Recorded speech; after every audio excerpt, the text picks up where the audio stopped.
الحمد لله رب العالمين والصلاة والسلام عليك يا خاتم الأنبياء والمرسلين أما بعد فأعوذ بالله من الشيطان الرجيم بسم الله الرحمن الرحيم السلام علیکم ورحمۃ اللہ تعالی وبرکاتہ۔ آج ہمارا درس نزہۃ القاری شرح صحیح بخاری کا درس نمبر 18 ہے۔ بڑی معذرت چاہوں گا میں کہ کافی تاخیر کے بعد میں اس کو ریکارڈ کر رہا ہوں، مصروفیت بہت چل رہی تھی اس وجہ سے۔ اب بھی انشاءاللہ تعالی مصروفیت رہے گی کیونکہ میلاد شریف کا مہینہ ہے، اس میں بھی جگہ جگہ پہ محافل ہے اور دوسرے بھی کام کو انجام دینا ہے۔ اللہ تعالی ہمارے لیے آسانی فرمائے، آپ ہمارے لیے دعا فرمائے کہ اللہ تعالی ہمارے دینی دنیاوی امور میں دونوں میں آسانی فرمائے اور ہم سے وہ کام لے جس سے اللہ تبارک و تعالی راضی ہو۔ تو بہرکیف ہم آغاز کرتے ہیں۔ صلی اللہ علیہ سیدنا محمد النبی الامی وعلی آلہ وسلم، صلی اللہ علیہ سیدنا محمد النبی الامی وعلی آلہ وسلم، صلی اللہ علیہ سیدنا محمد النبی الامی وعلی آلہ وسلم۔ اعوذ باللہ من الشیطان الرجیم، بسم اللہ الرحمن الرحیم۔ حدیث نمبر 29، السباب من الجاہلیہ، گالی دینا جاہلیت ہے۔ حضرت معرور نے کہا میں نے مقام ربضہ پر حضرت ابو ذر غفاری رضی اللہ تعالیٰ عنہ سے ملاقات کی، جو لباس ان پر تھا ویسا ہی لباس ان کے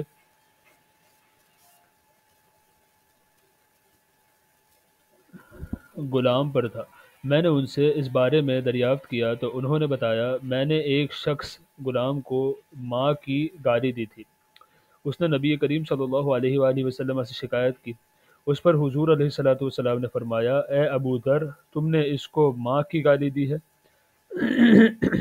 تم میں کچھ جاہلیت ہے، تمہارا خدام تمہارے بھائی ہے، اللہ تبارک و تعالیٰ نے ان کو تمہاری ماتحت کر دیا، جس کے ماتحت اس کا کوئی بھائی ہو تو اسے چاہیے کہ جو خود کھائے ویسا ہی اسے کھلائے اور جیسا خود پہنے ویسا ہی اسے بھی پہنائے، ان کو ایسا کام نہ دو جو ان کی طاقت سے زیادہ ہو، اور اگر ایسا کام دو تو ان کی مدد کرو۔ سبحان اللہ۔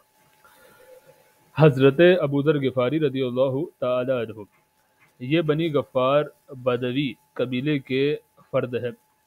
بنی غفار بنی کنانہ کی ایک شاخ ہے۔ ان کا اصل نام جندب یا جندب ہے یا جندب تھا۔ ایک قول یہ ہے کہ ان کا نام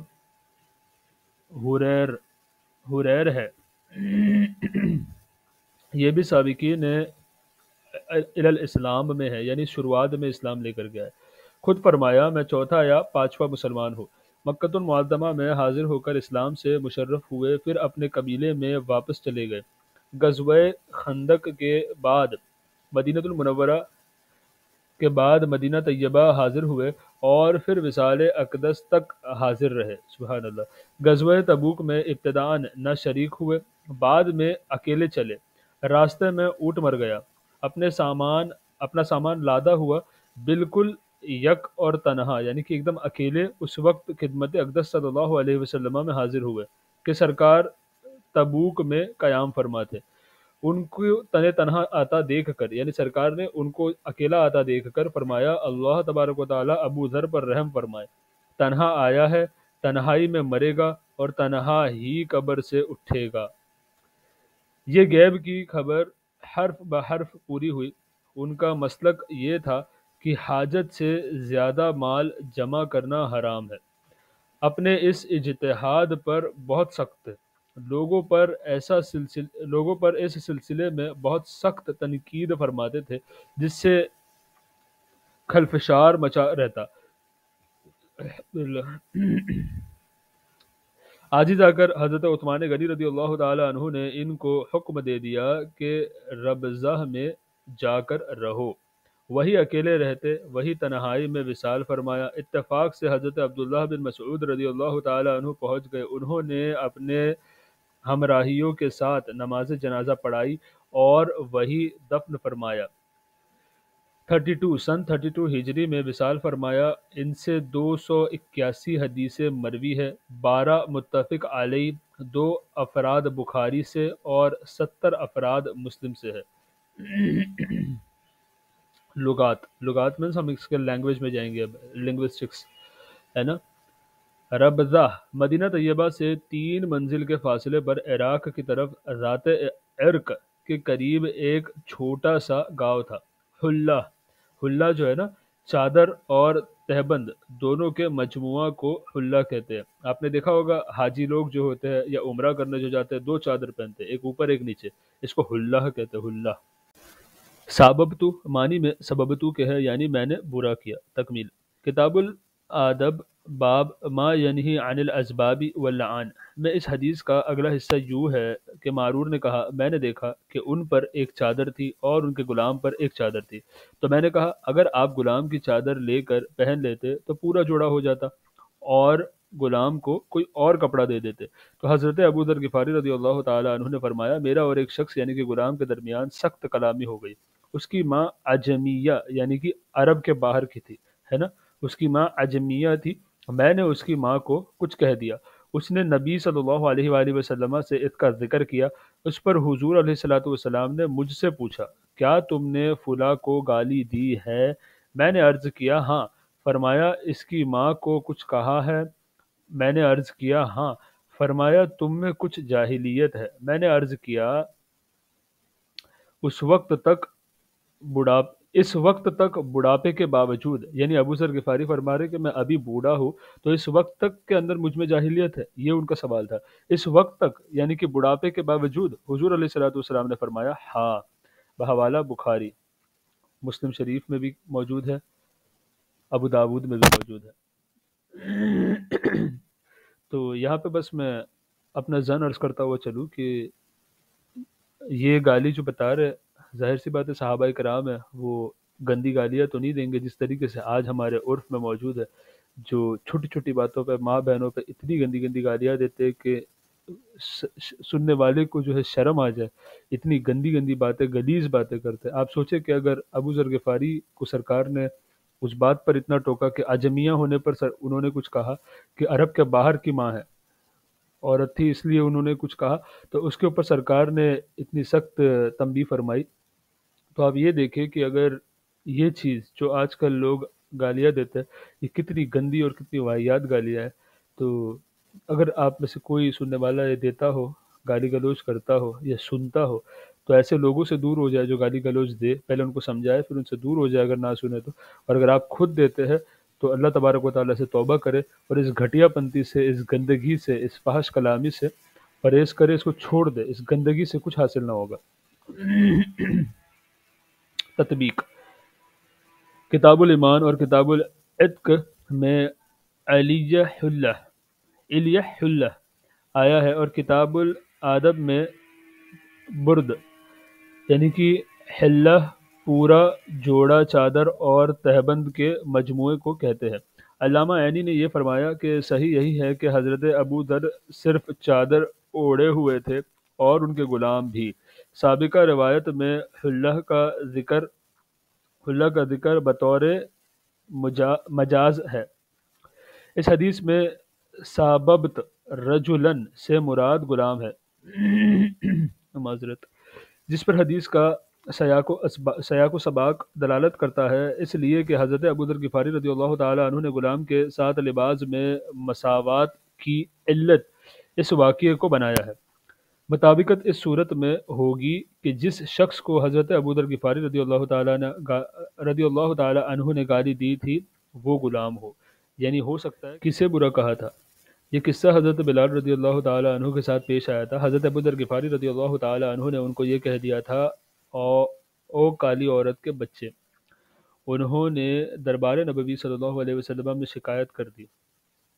اس پر حضور اقدس صلی اللہ علیہ وآلہ وسلم نے حضرت ابو ذر غفاری رضی اللہ تعالی عنہ سے فرمایا تم میں جاہلیت ہے۔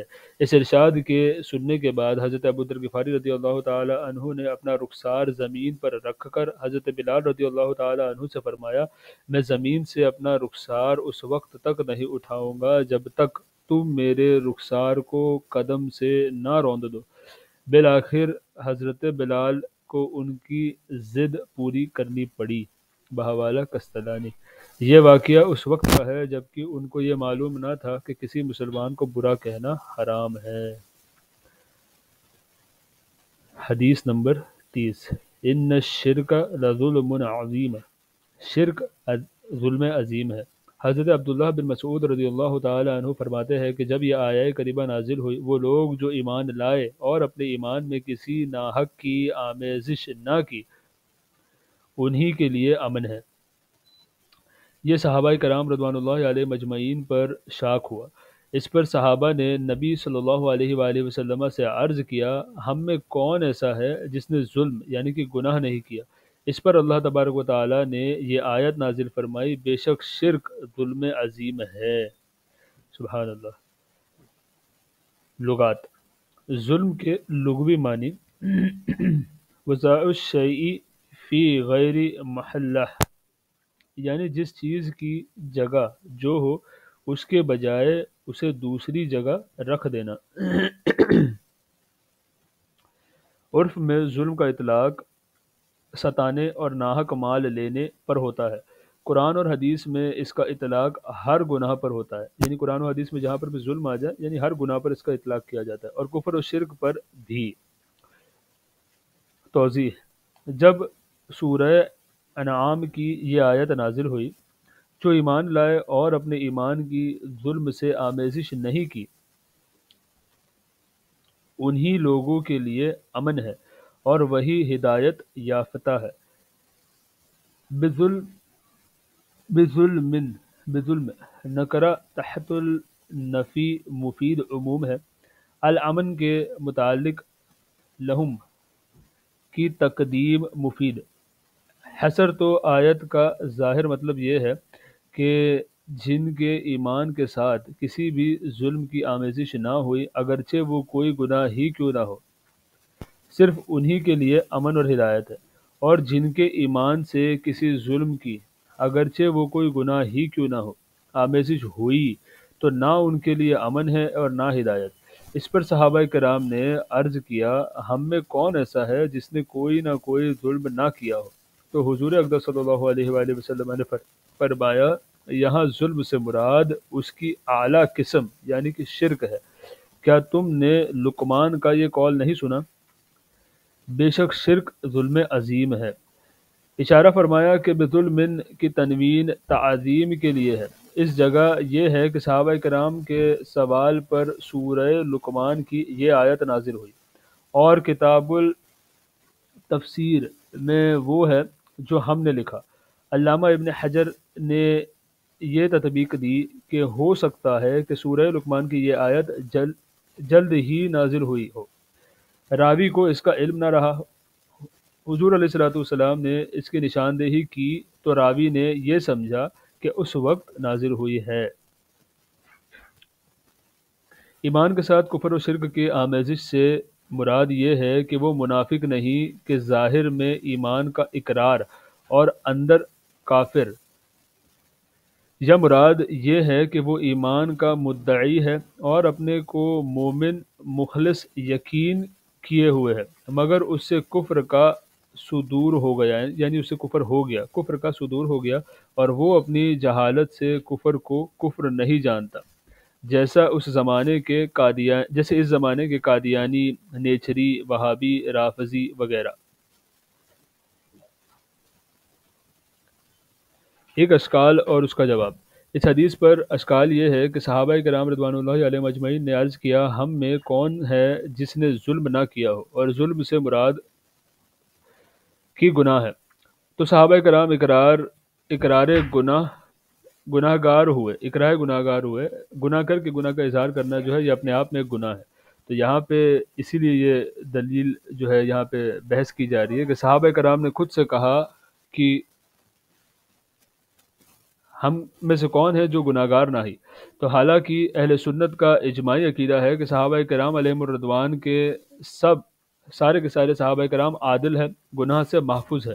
اس کا جواب یہ ہے کہ یہ اقرار یا تو برسبیل تو تواضع کرنا ہے، یا یہ کہ یعنی عاجزی اختیار کر رہے ہیں یہاں پہ، یا یہ کہ ان کا مراد وہ افعال ہے جن کی حرمت کا انہیں علم نہ تھا، یعنی ان کو پتہ نہیں تھا کہ یہ چیز حرام ہے، یا تو ابھی اس کی حرمت نازل نہیں ہوئی، یعنی ابھی تک اس کو حرام نہیں کیا گیا، ٹھیک ہے، ان کا ارتکاب وہ کرتے تھے، جیسے شراب نوشی صحابہ کرام بھی شراب پیتے تھے، لیکن تب حرمت اس کی نازل نہیں ہوئی تھی۔ جیسے ہی حرمت نازل ہوئی، سب نے فوراً سے اس کو ترک کر دیا۔ بعد میں حرمت نازل ہوئی یا بعد میں انہیں حرمت کا علم ہوا تو ایسے افعال کو انہوں نے ظلم سے تعبیر کیا، یا غایت کرم سے اپنے بعد آنے والوں، یا پھر یہ ہو سکتا ہے کہ ہم لوگوں کے لیے انہوں نے سوال کیا، یا غایت کرم سے اپنے بعد آنے والوں کے لیے سوال کر لیا، اور بربنا کل مؤمن اخواہ، ان کو الجناح سے تعبیر فرمایا، یا گناہ سے مراد وہ صغائر ہے جو بلا قصد اور اختیار سرزد ہو جائے۔ ٹھیک ہے، یہاں پہ دوسری ایک اور تعبیر یہ نکالی کہ یہ ہو سکتا ہے کہ یہاں پہ صغائر مراد ہو، یعنی چھوٹے گناہ مراد ہو، جو کہ انسان سے بنا اختیار کے بلا قصد کے بھی ہو جاتے ہیں، ہمیں نہیں پتہ ہوتا، ہم باتیں بھی کر رہے ہوتے تو ہم سے گناہ ہو جائے، تو ایسے گناہ کی بھی بات ہو سکتی ہے۔ تو یہاں پہ یہ بحث اس کے اوپر۔ حدیث نمبر 31، آیت النفاق، نفاق کی علامت۔ حضرت ابو ہریرہ رضی اللہ تعالی عنہ سے روایت ہے کہ نبی صلی اللہ علیہ وآلہ وسلم نے فرمایا کہ منافق کی نشانیاں تین ہیں: جب بات کرے جھوٹ بولے، جب وعدہ کرے وعدہ خلافی کرے، اور جب اس کے پاس امانت رکھی جائے تو خیانت کرے۔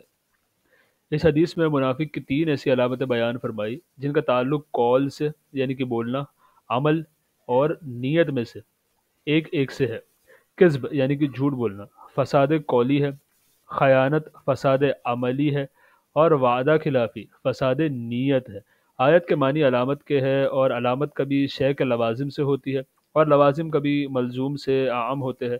لازم عام کا وجود ملزوم کے وجود کو مستلزم نہیں، جیسا معاشی انسان کے لوازم میں سے ہے، معاشی مطلب چلنا، انسان کے لوازم میں سے ہے، مگر چونکہ یہ لازم عام ہے اس لیے معاشی کے وجود سے انسان کا وجود لازم نہیں۔ تمام چوپائے معاشی ہے نا، سارے چوپائے بھی چلتے ہیں، ضروری نہیں کہ جو چلے گا وہ انسان ہی ہوگا، الحمدللہ تمام چوپائے معاشی ہے مگر انسان نہیں۔ اسی طرح یہ علامت منافق کے لوازم عامہ ہے کہ جو منافق ہوگا اس میں یہ تینوں باتیں ضرور ہوگی، لیکن یہ ضروری نہیں کہ جس میں یہ باتیں پائی جائے وہ منافق بھی ضرور ہو۔ ٹھیک ہے، اگر کسی میں تینوں باتیں پائی جا رہی نا، ضروری نہیں کہ وہ منافق ہی ہے، ایسا بھی نہیں ہے، لیکن یہ ضروری نہیں کہ جس میں یہ باتیں پائی جائے وہ منافق بھی ضرور ہو، جیسا کفار و مشرکین۔ اس لیے اگر کسی مسلمان میں یہ باتیں پائی جائے تو اسے منافق کہنا جائز نہیں۔ ہاں یہ کہہ سکتے ہیں کہ اس میں نفاق کی علامت ہے، ٹھیک ہے، اس کو ڈائریکٹ نہیں کہیں گے یہ منافق ہے، نہیں، اس طریقے سے نہیں، نفاق کی علامت ہے، اور کسی سے بات بھی کی جائے تو اس کی اصلاح کرنے کے حساب سے کی جائے۔ علامہ قرطبی نے فرمایا کہ نفاق کی دو قسمیں ہیں، ایک نفاق فی الاعتقاد جو زبان سے اپنے آپ کو مسلمان کہے اور دل میں کفر رکھے، یہ اعتقاد والا منافق ہے۔ دوسرے نفاق فی العمل، اس کا مطلب یہ ہوتا ہے کہ وہ کام کرے جو مسلمانوں کے شایان شان نہ ہو، منافقین کی کرتوت ہو، جیسا یہ تینوں عیوب جو ہم نے اوپر حدیث شریف میں پڑھے۔ جو مسلمان اس کا مرتکب ہو وہ نفاق فی العمل کا مرتکب ہے، یعنی جس میں یہ تین چیز پائی جائے وہ نفاق فی العمل والا مرتکب ہے۔ حدیث نمبر 32، الفجور آیت النفاق، گالی بکنا نفاق کی علامت ہے۔ حضرت عبداللہ بن عمر رضی اللہ تعالی حضرت عبداللہ بن عمر رضی اللہ تعالی عنہ سے مروی ہے کہ نبی صلی اللہ علیہ وآلہ وسلم نے فرمایا جس میں یہ چاروں باتیں ہوگی وہ خالص منافق ہے، اور جس میں ان میں سے ایک ہوگی اس میں نفاق کی ایک خصلت پائی جائے گی، یہاں تک کہ اس کو چھوڑ دے، جب اس کے پاس امانت رکھی جائے تو خیانت کرے، جب بات کرے تو جھوٹ بولے، جب عہد کرے یعنی وعدہ کرے تو دغا کرے، جب جھگڑا کرے تو گالی دے۔ اس میں ان تین کی علاوہ چوتھی علامت یہ بتائی کہ جب جھگڑا کرے تو گالی دے۔ نیز اس حدیث میں صاف صاف فرمایا کہ جس میں یہ چاروں باتیں ہوگی وہ خالص منافق ہوگا۔ اب یہاں بھی یہی کہنا پڑے گا کہ منافق خالص سے منافق فی العمل مراد ہے، یہ کہ حضور اقدس صلی اللہ علیہ وآلہ وسلم نے اپنے زمانے کے منافقین کے بارے میں فرمایا کہ ہمارے زمانے میں جس کلمہ گو میں یہ چاروں برائیاں اکٹھی ہو تو سمجھ لو کہ وہ پکا منافق ہے۔ نفاق کی علامت صرف چار ہے، چار میں منحصر نہیں، ٹھیک ہے، ایسا نہیں کہ صرف چار ہی ہے۔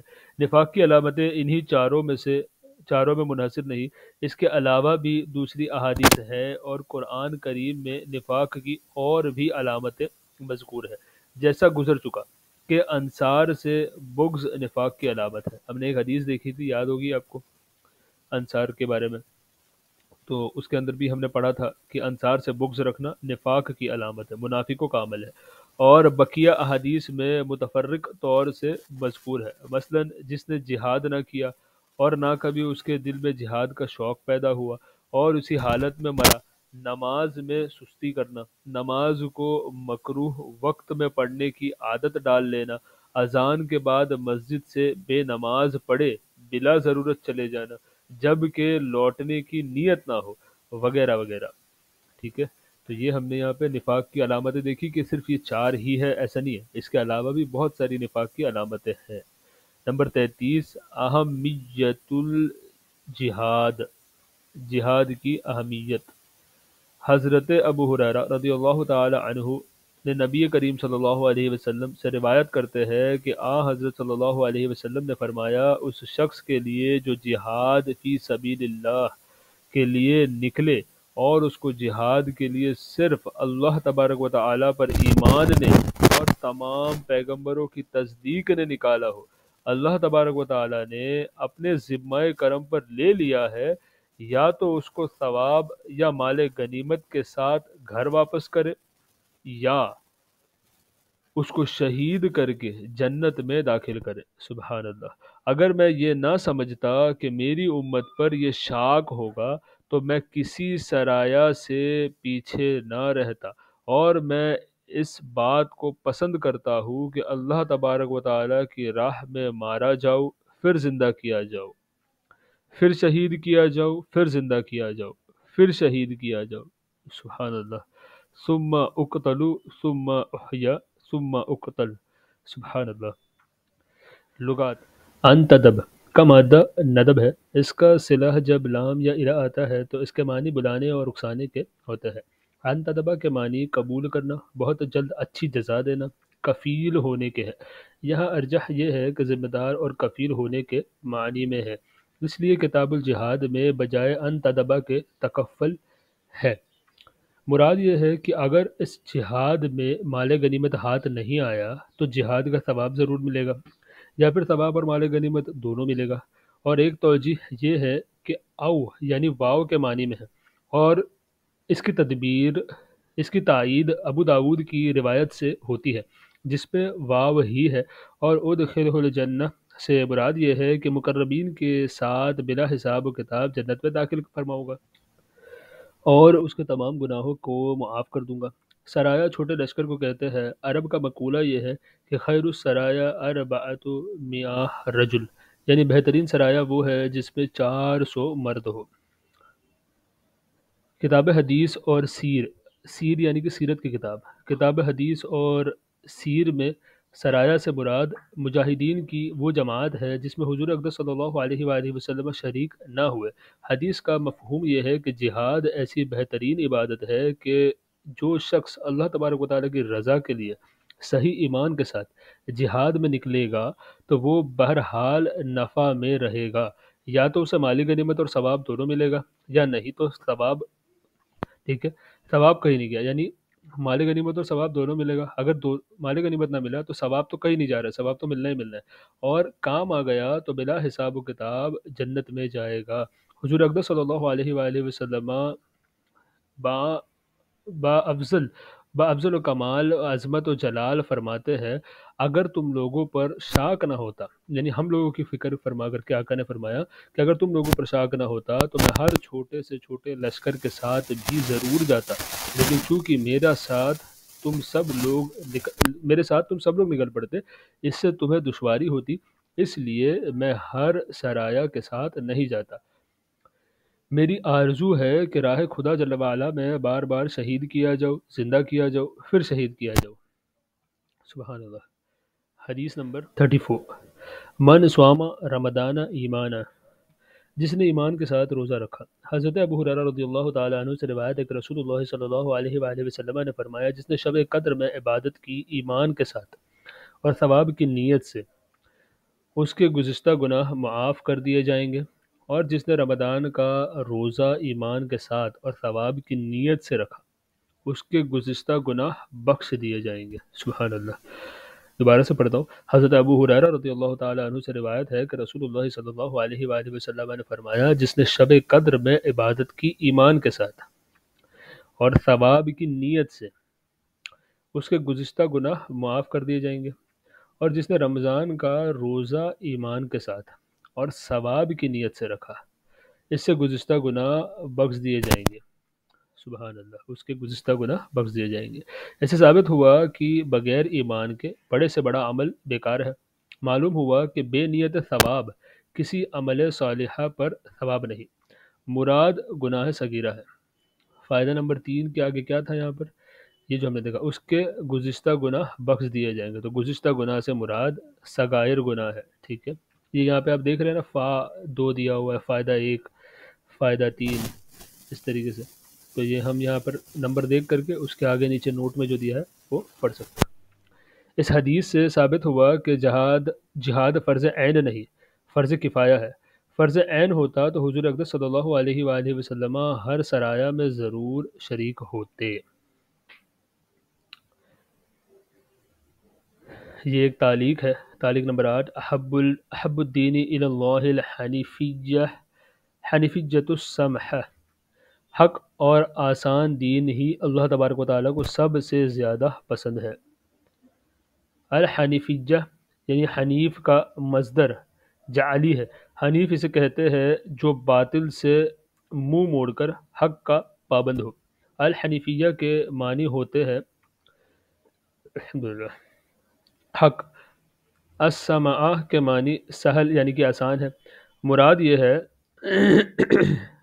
ہے کہ اللہ تبارک و تعالیٰ کو دین اسلام سب سے زیادہ پسند ہے، جس میں ہر باطل سے روگردانی کر کے حق کی پابندی ہے، اور جس پر عمل سہل اور آسان ہے۔ پسندیدگی کی زیادتی ادیان سابقہ کے اعتبار سے ہے۔ مطلب یہ ہے کہ حضرت آدم علیہ السلام سے لے کر اب تک جتنے دین اللہ تبارک و تعالیٰ کے نازل ہوئے ہیں وہ سب اپنی اپنی جگہ پسندیدہ تھے، مگر یہ دین اسلام سب سے زیادہ پسند ہے۔ سبحان اللہ۔ حدیث نمبر 35۔ ان الدین یسر، دین آسان ہے۔ حضرت ابو ہریرہ رضی اللہ تعالیٰ عنہ سے روایت ہے کہ نبی کریم صلی اللہ علیہ وآلہ وسلم نے فرمایا، بے شک یہ دین آسان ہے، اور جو بھی دین میں سختی اختیار کرے گا دین اس پر غالب آ جائے گا، اس لیے میانہ روی اختیار کرو اور قریب قریب رہو اور بشارت دیتے رہو، اور صبح و شام اور کچھ آخر شب میں چل کے یعنی سفر میں مدد لو۔ سبحان اللہ۔ لغات۔ یشاد کا مصدر مشادہ ہے، جس کے معنی ہے آپس میں ایک دوسرے پر غلبہ حاصل کرنے کی کوشش کرنا۔ سددو کے معنی میں صحیح طریقے سے کام کرو یا میانہ روی اختیار کرو۔ قاریبو کے معنی ہے قریب قریب رہو۔ حدیث پاک کا مفہوم۔ حدیث کا مطلب یہ ہے کہ دین اسلام آسان دین ہے، لیکن اس کا یہ مطلب نہیں کہ اگر کوئی یہ چاہے کہ اسلام میں جتنے بھی اعمال صالحہ ہیں، یعنی جتنے بھی نیک اعمال اسلام میں ہیں، ہم سب کر لیں، یہاں تک کہ اعمال صالحہ کی فہرست یعنی کہ پوری جو لسٹ ہے وہ ختم ہو جائے، تو ایسا نہیں ہو سکتا۔ آدمی عمل کرتے کرتے تھک جائے گا مگر اعمال صالحہ ختم نہ ہوں گے۔ یا مراد یہ ہے کہ جو شخص اعمال دینیہ میں تعمق و تکنف، یہ لفظ صحیح سے سمجھ نہیں آ رہا، تکنف کی وجہ سے سخت پر عمل کرنے کی کوشش کرے گا، وہ ایک نہ ایک دن تھک ہار کر بیٹھ جائے گا۔ یہ غیب کی خبر ہے۔ ابن منیر نے کہا، ہم نے بھی اور دوسرے لوگوں نے بھی دیکھا کہ جو سخت سے سخت پر کاربند ہونے کا کوشاں ہو وہ رہ گیا۔ اس کا یہ مطلب نہیں کہ اکمل اور افضل اعمال کی طلب نامحمود ہے، بلکہ مقصد یہ ہے کہ نوافل اور مستحبات میں حد سے زیادہ بڑھ کر مبالغہ نہ کرو کہ اس سے افضل ترک ہو جائے گا، یعنی فرض اور واجب قضا ہو جائیں گے۔ جیسا کوئی رات بھر عبادت کرتا رہا، صبح کو نیند نے اپنی آغوش میں لے لیا اور نتیجہ نتیجے میں نماز فجر فوت ہو گئی یا باجماعت نہ ملی۔ اس قسم کے افراط اور غلو منع ہے۔ میانہ روی اختیار کرو اور اعلیٰ اور افضل کی استطاعت نہیں تو اس سے قریب کی جتنی استطاعت ہو اس کو کرو۔ لوگوں کو بشارت دو، ہر نیک عمل سے ثواب ملے گا، اگرچہ وہ قلیل ہی یعنی کہ چھوٹا ہی ہو۔ جیسے مسافر کی اگر رات دن چلتا رہے تو منزل تک شاید ہی پہنچ پائے، اور جو مسافر مناسب وقت میں سفر کرے، وقفے وقفے میں آرام کرتا کرتا جائے تو آسانی سے منزل تک پہنچ جائے گا۔ یا خاص مسافروں کے لیے ارشاد ہے۔ اس حدیث پاک سے یہ بھی ثابت ہوتا ہے کہ جہاں رخصت ہے رخصت پر عمل کرے۔ یہ لفظ تھوڑے سے نا فیڈ آؤٹ ہو گئے، اس وجہ سے پڑھنے میں دقت ہو رہی ہے۔ جہاں رخصتی ہے یعنی جہاں پہ آسانی ہے وہاں پہ آسانی پر عمل کرے۔ مثلا بیمار کو بجائے غسل کے تیمم کی اجازت ہے تو خواہ غسل نہ کرے، ٹھیک ہے۔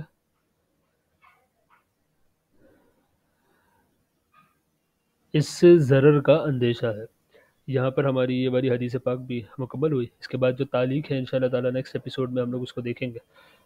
تو اور دوسری بات کہ یہ غسل کا جو بیان ابھی جسٹ جو غسل کی لائن میں نے کہی، یہ ڈائریکٹلی یہاں سے لے کر کے عمل نہ کرے، کیونکہ اس میں تفصیل ہے جو ہم لوگ باہر شریعت میں پڑھ رہے ہیں، تو وہاں سے اس کو مکمل سمجھ کر کے اس حساب سے اس پر عمل کرے۔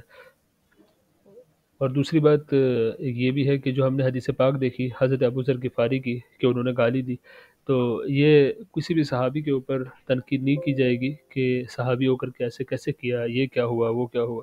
اس طریقے سے ہم اپنی زبانوں کو دراز ان کی عالی بارگاہ میں نہیں کریں گے۔ ہم نے وضاحت بھی دیکھ لی کہ جو حدیث پاک میں آیا ہے کہ اس ٹائم پہ ان کو نہیں پتہ تھا کہ مومن کو برا کہنا یہ حرام ہے۔ ابو ذر غفاری کو اس بات کا پتہ ہی نہیں تھا، تو اس سے بھی انہوں نے تلافی بھی کر لی، جیسے پتہ چلا فوراً انہوں نے رجوع بھی کیا، تو یہ ساری چیز اس سے ثابت ہو گئی ہے۔ تو کوئی بھی صحابہ کرام کے اوپر انگلی اٹھانے کی کسی کو بھی اجازت نہیں ہے، ٹھیک ہے۔ السلام علیکم ورحمۃ اللہ تعالی